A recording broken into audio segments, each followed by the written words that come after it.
Hi hello friends, welcome back to my Yuvadaksha YouTube channel. ಈ ಒಂದು ವಿಡಿಯೋದಲ್ಲಿ ನಾನು ನಿಮಗೆ 9 months ಪ್ಲಸ್ ಬೇಬೀಸ್ಗೆ ಒಂದು ಫುಡ್ ರೆಸಿಪಿ ಶೇರ್ ಮಾಡ್ಕೊಳ್ಳೋಣ ಅಂತ ಬಂದಿದ್ದೀನಿ. ನಾನು ನಮ್ಮ ಮನೇಲಿ ಹೇಗೆ ಮಾಡೋದನ್ನ ಸಿಂಪಲ್ಲಾಗಿ ಆ ಥರ ತೋರಿಸ್ಕೊಡ್ತೀನಿ ಬನ್ನಿ. ಮೊದಲಿಗೆ ನಾನಿಲ್ಲಿ ಒಂದು ದೊಡ್ಡ ಕ್ಯಾರೆಟ್ ಎಲ್ಲ ಫ್ರೆಶ್ ಆಗಿರೋದು ತೊಗೊಂಡೆ. ಕ್ಯಾರೆಟ್ ಮತ್ತು ಇಲ್ಲಿ ಸ್ಪಿನಾಚ್ ಬಳಸಿದ್ದೀನಿ, ಪಾಲಕ್ ಸೊಪ್ಪು, ಅದನ್ನು ಕೂಡ ನೀಟಾಗಿ ಎಲ್ಲ ಲೀವ್ಸ್ನೆಲ್ಲ ಬಿಡಿಸ್ಕೊಂಡು ರೆಡಿ ಮಾಡಿ ತೊಳೆದು ಇಟ್ಕೋತೇನೆ. ಇಲ್ಲೇನಪ್ಪ ಅಂದರೆ ಪಾಲಕ್ ಸೊಪ್ಪನ್ನ ನಾವು 8 to 10 months ಓಲ್ಡ್ ಬೇಬೀಸ್ಗೆ ಲೇಟಾಗಿ ಶುರು ಮಾಡಬೇಕಾಗತ್ತೆ. ಇದೊಂದು ಸಾಲಿಡ್ ಫುಡ್ನ ಪಾಲಕ್ ಸೊಪ್ಪು ಬಳಸಿ, ಯಾಕಂದರೆ ಈ ಪಾಲಕ್ ಸೊಪ್ಪು ತುಂಬಾ ಹೈಲಿ ನ್ಯೂಟ್ರಿಷಿಯಸ್. ಸೊ ಹಾಗಾಗಿ ಇದನ್ನು ತುಂಬ ಬೇಗ ಸ್ಟಾರ್ಟ್ ಮಾಡಬಾರ್ದು, ಸ್ವಲ್ಪ ನಿಧಾನಕ್ಕೆ 8 to 10 months ಓಲ್ಡ್ ಬೇಬಿಗೆ ಸ್ಟಾರ್ಟ್ ಮಾಡಿದ್ರೆ ಒಳ್ಳೆಯದು.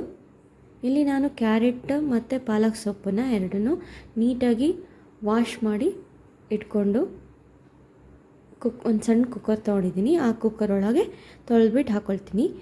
ನೆಕ್ಸ್ಟ್ ಏನಪ್ಪ ಅಂದರೆ ಅಕ್ಕಿ, ನಾನು ಒಂದು ಇಡೀ ಅಕ್ಕಿನ ಹಾಕ್ಕೊಂಡಿದ್ದೀನಿ. ಅಕ್ಕಿನ ನೀಟಾಗಿ ವಾಶ್ ಮಾಡಿಕೊಂಡು ಹಾಕ್ಕೊಳ್ಳೋಣ.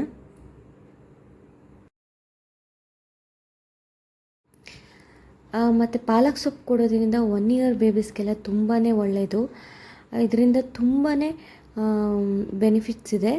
ಓವರಾಲ್ ಹೆಲ್ತ್ಗೆ ಒಳ್ಳೆಯದು, ಬೋನ್ ಡೆವಲಪ್ಮೆಂಟ್ಗೆ, ಬ್ರೈನ್ಗೆ, ಆಮೇಲೆ ಇಮ್ಯುನಿಟಿ ಬೂಸ್ಟ್ ಮಾಡುತ್ತೆ, ಡೈಜೆಷನ್ಗಾಗಿರ್ಬೋದು, ಬ್ಲಡ್ ಸರ್ಕ್ಯುಲೇಷನ್ ಆಗಿರ್ಬೋದು, ವಿಟಮಿನ್ಸ್ ಮತ್ತು ಐರನ್ ಕಂಟೆಂಟ್ ಜಾಸ್ತಿ ಇರುತ್ತೆ, ಕ್ಯಾಲ್ಶಿಯಮ್, ಎಲ್ಲ ಥರದ್ದು ಮಿನರಲ್ಸ್, ನ್ಯೂಟ್ರಿಯೆಂಟ್ಸ್ ಇರುತ್ತೆ.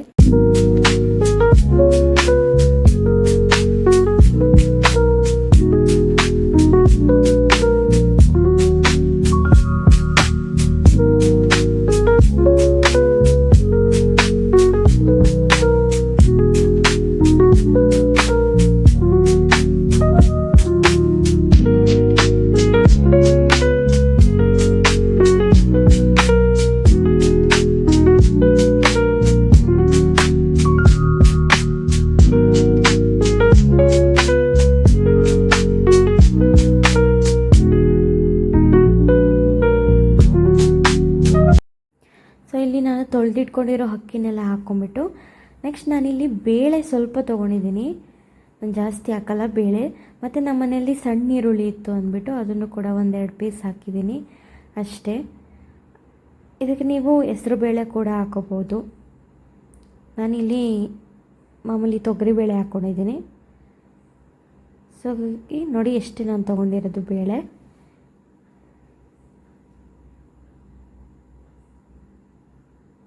ಕ್ಯಾರೆಟು ಪಾಲಕ್ ಸೊಪ್ಪು ಮಾತ್ರ ಜಾಸ್ತಿ ಹಾಕ್ಕೊಂಡಿದ್ದೀನಿ, ಇನ್ನೆಲ್ಲ ಸ್ವಲ್ಪ ಸ್ವಲ್ಪ ರೈಸು, ಕ್ಯಾರೆಟು, ಪಾಲಕ್ ಮಾತ್ರ. ನಾನು ಸ್ವಲ್ಪ ಮಾತ್ರ ಉಪ್ಪು ಬಳಸ್ತಾ ಇದ್ದೀನಿ, ಸ್ವಲ್ಪ ಉಪ್ಪು, 1 ಚಿಟಿಕೆ ಅರಿಶಿನ ಪುಡಿ,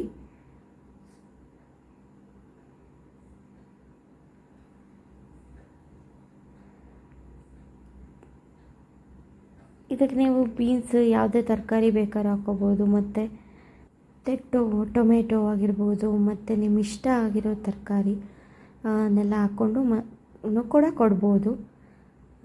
ನೀವು ನೋಡಿಕೊಂಡು ಬಳಸಬೇಕಾಗತ್ತೆ ಯಾವ್ಯಾವ ತರಕಾರಿ ಜೊತೆ ಯಾವುದ್ಯಾವ್ದಂತ. ಸೊ ಹೀಗಾಗಿ ನಾನು ನೀರನ್ನ ಆ್ಯಡ್ ಮಾಡಿ ಒಂದು 3-4 ವಿಸಲ್ ಕೂಗಿಸ್ಕೊತೀನಿ. ಯಾಕಂದರೆ ಜಾಸ್ತಿ ಅದೆಲ್ಲ ಚೆನ್ನಾಗಿ ಕುಕ್ ಆಗಿದ್ರೆ ನನಗೆ ಮಸಿಯೋಕ್ಕೆ ಈಸಿ ಆಗುತ್ತೆ ಅಂತ, ಸ್ಮ್ಯಾಶ್ ಮಾಡೋಕ್ಕೆ ಈಸಿ ಆಗುತ್ತೆ.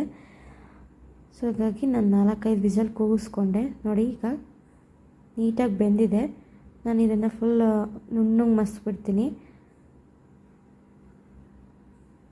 ನೋಡ್ಬೋದು ಇಲ್ಲಿ ರೆಡಿಯಾಗಿದೆ. ಇದಕ್ಕೊಂದು ಸ್ವಲ್ಪ ತುಪ್ಪ ಹಾಕ್ಕೊಂಡು ಬೇಬಿಗೆ ಸರ್ವ್ ಮಾಡಿದ್ರೆ ತುಂಬಾ ಇಷ್ಟಪಟ್ಟು ತಿಂತಾರೆ.